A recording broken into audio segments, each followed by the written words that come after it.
యేసు ప్రభు తండ్రికి చెప్తున్నారు ఏమని? తండ్రి వీళ్ళకి తెలియదు, క్షమించండి. రెండోదిగా వాళ్ళ మనసు గురించి ఆలోచిస్తే వాళ్ళు ఏం చేస్తున్నారు? ఏ వస్తువులు అయితే ఉన్నాయి సింపేసి వాళ్ళు పంచుకుంటున్నారు.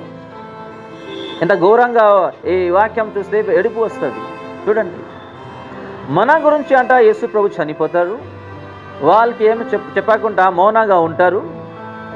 అలాగే మేము ఏం చేయాలి? యేసు ప్రభుతో ఆడుకోవాలి. ఈరోజు చాలామందికి యేసు ప్రభు అంటే ఇష్టం ఉండదు. యేసు ప్రభు ఒక పాపిష్టి మనుషు గురించి చనిపోయారు, ఆ యేసు ప్రభు అంటే వాళ్ళకి కోపము. చూడండి, ఇక్కడ చూసినప్పుడు ఏమవుతుంది అంటే మన హృదయం పగిలిపోతుంది. ఈ వాక్యం ధ్యానిస్తే మా హృదయం పగిలిపోతుంది. యేసు ప్రభుకి నిందలు అవమానాలు వచ్చినప్పుడు యేసు ప్రభు ఏమంటున్నారంటే, నా తండ్రి వీళ్ళని క్షమించండి. రెండోదిగా వస్త్రాలు పంచుకుంటున్నారు చింతిస్తూ, కానీ యేసు ప్రభు మౌనంగా ఉంటున్నారు. ఇది చూడండి, ఒక మనుషు చేసిన కార్యములు యేసు ప్రభు మీద ఇక్కడ చూస్తున్నాము. ఈరోజు కూడా అలాగే యేసు ప్రభు నామములో ఏదో మేము పంచుకుంటున్నాము. ఈ దేహం మన దేహం కాదు. ఎవరి దేహము? మన యేసు ప్రభు. ఈ చూపు ఎవరిది? మన యేసు ప్రభు. ఈ నోరు మనకి ఇచ్చారు, ఆ నోరు ఎవరిది? యేసు ప్రభుది. జాగ్రత్త కాపాడుకుంటున్నామా, లేకపోతే ఆ దేహానికి ఈరోజు పాడు చేసుకుంటున్నామా? చిన్న విషయం కాదు. చూడండి, 2 చేతులు మేకులు వేస్తున్నారు, ఎంత కష్టం ఉంటుంది. ఇదే చేతిలో ఏం చేస్తున్నాము? నరహత్య చేస్తున్నాము, భార్యాభర్తకి కొడుతున్నాము, పిల్లలకి కొడుతున్నాము. ఇదే చేతితో పాపం చేస్తున్నాము, లంచం తీసుకుంటున్నాము, లంచం కూడా ఇస్తున్నాము. అవును కదా? ఏ చేయి అయితే 2 మనకి దేవుడు ఇచ్చారు. చాలా మనుషులు ఉన్నారు చేయి లేకుండా కూడా ఈరోజు బ్రతుకున్నారు భూమిలో. ఇలాగ యేసు ప్రభు చనిపోతారు, ఇక్కడ ముందు శిష్యులకి తెలియచేస్తున్నారు. శిష్యులకి తెలిసిన తర్వాత వాళ్ళు ఏం చేస్తున్నారు? ఇక్కడ బాధపడిపోతున్నారు. ఈరోజు యేసు గురించి ఏ బాధలో ఉన్నాము, ఏ బాధగా జీవిస్తున్నాము. మన యేసు ప్రభుని ఇలా చేస్తున్నారు ఈ భూమిలో. ఒక పాపిష్టి మనిషి ఈరోజు మనకి ఏమైనా గుర్తొస్తుందా? గుర్తిస్తున్నామా?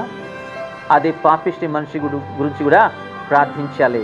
నా యేసయ్యా వాళ్ళకి జ్ఞానం ఇవ్వండి. ఎవరైతే మీ గురించి విరుద్ధంగా మాట్లాడుతున్నారు, అది కుటుంబమైనా సరే, అన్యులైనా సరే, ఎవరైనా సరే, వాళ్ళ గురించి ఏం చేయాలి?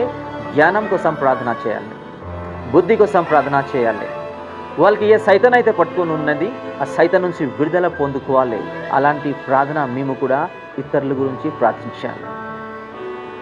అది ఒక విశ్వాసి క్యారెక్టర్ అంటారు. ఇక్కడ చూస్తున్నాము, యేసు ప్రభు ఎలా చనిపోతారు శిష్యులకి చెప్తున్నారు. ఇప్పుడు మేము కూడా సహజంగా కుటుంబంలో ఏమైనా బాధ వస్తే ఎవరికి చెప్తున్నాము? ఒకవేళ పెళ్ళి అయిపోతే భార్య భర్తకి చెప్తారు, భర్త భార్యకి చెప్తారు.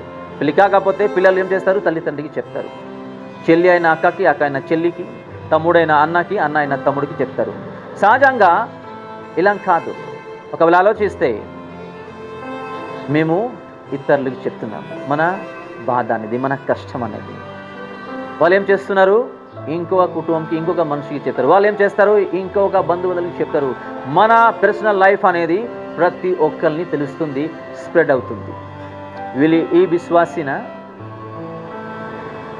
ఇక్కడ శిష్యులకి దేవుడు చెప్తున్నారు, ఇలాగ యేసు ప్రభు చనిపోతారు, బాధ పడిపోతున్నారు. మాట ఈయనంటనే ఈరోజు మేము యేసు ప్రభుకి చెప్తున్నామా, లేకపోతే పక్క ఇంట్లో ఎవరైనా ఉన్నారు, లేకపోతే తెలుసు ఉన్నారు వాళ్ళకి చెప్తున్నామా?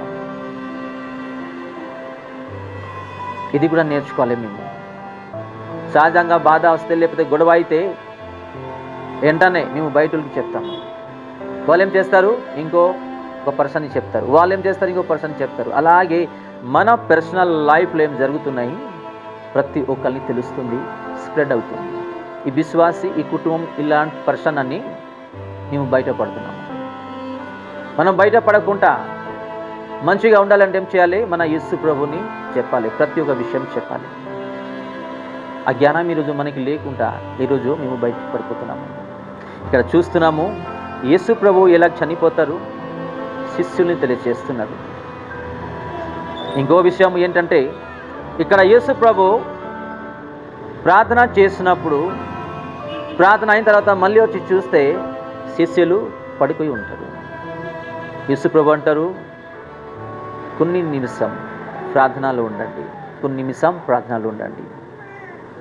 మళ్ళీ తండ్రి దగ్గరికి వెళ్ళి, తండ్రి నీ చిత్తం అయితే ఈ పాత్రని దూరం తీసేసండి మీరు. మళ్ళీ వచ్చి చూసినప్పుడు మళ్ళీ వాళ్ళు పడిపోయి ఉంటారు. ఈరోజు యేసు ప్రభు మనకి కొన్ని విషయం నేర్పిస్తున్నారు. ఏంటంటే మీరు ప్రార్థనలో ఉండండి, పరీక్షల్లో పడిపోకుండా అని మనకి తెలియజేస్తున్నారు. కానీ ఈరోజు ఏం చేస్తున్నామో, వింటున్నామో, వదిలేస్తున్నాము.